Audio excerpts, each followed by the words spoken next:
Welcome back to GBGuns Armory, the place where I'm going over stuff that's been reviewed in the past on the main channel, some of which is out of production, just talking about talking points that come up from it, also looking to collect from you guys your experiences and thoughts on these things since they've been out for a while.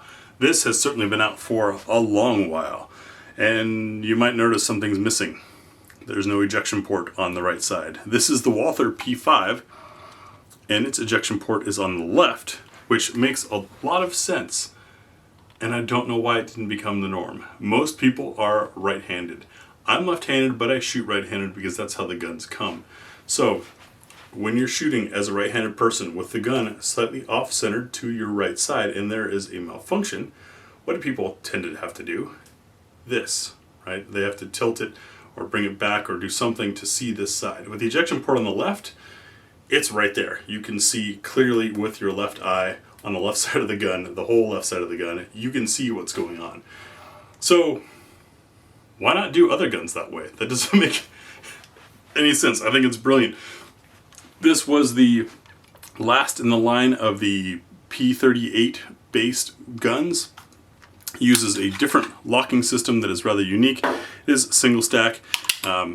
Your slide release and decocker, that's right, are the same lever, which is something really cool that I didn't see again until the Zastava pistols, and then of course AREX and all that following off that same line. So I thought that was a pretty neat feature. It has dual recoil assemblies that ride simultaneously along the side of it, which do make it kind of a fat gun for a single stack, but a really neat piece.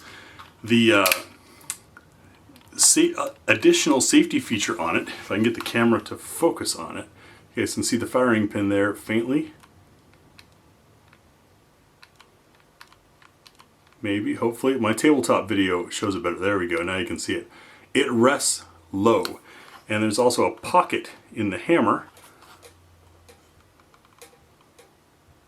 so that when you decock, it lines up there and does not hit the firing pin. But additionally, when it is cocked and ready, should it be dropped, unless the trigger moves, that firing pin is too low and out of alignment with the primer as an additional safety. As you squeeze the trigger, it brings the firing pin into position and then fires, and the trigger's actually pretty darn good. I mean, it is a Walther after all. Really neat pistol, cool design, metal frame of course. I really enjoy shooting this thing.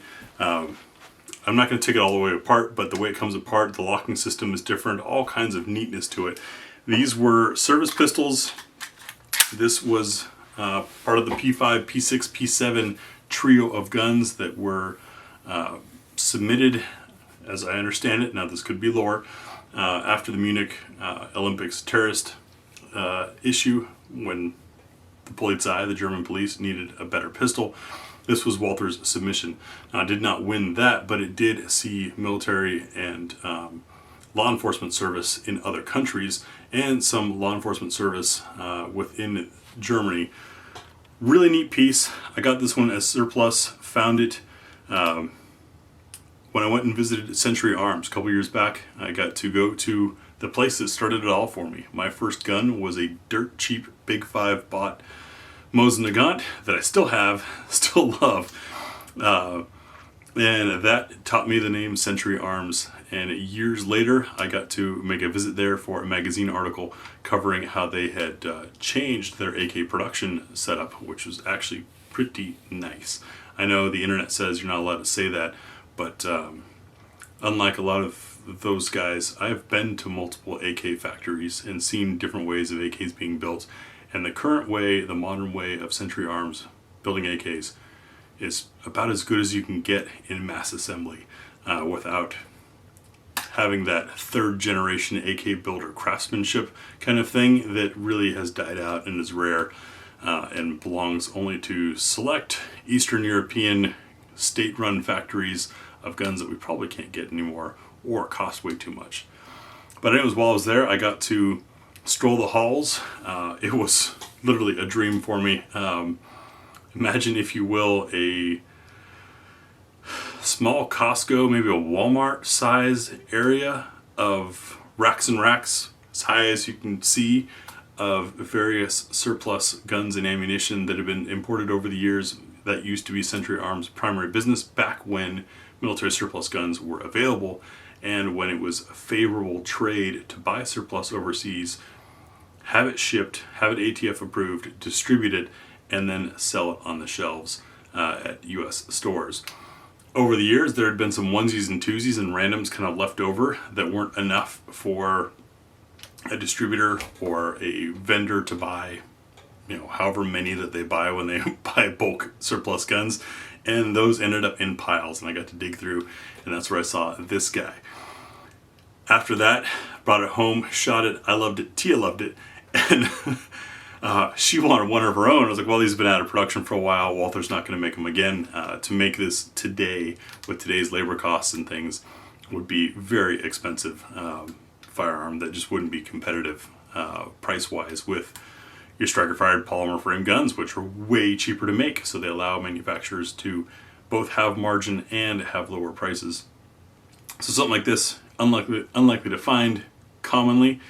Well, Tia happened to find it in a pawn shop in our town of 30,000 people, which I thought was pretty amazing. And hers came with the box and the extra mag and some original paperwork and all that. Quite the cool deal. But the Walther P5, I'll link to some of the more complete videos on it. Just a neat piece of history. And I would love to hear from you guys what you think about left side ejection port.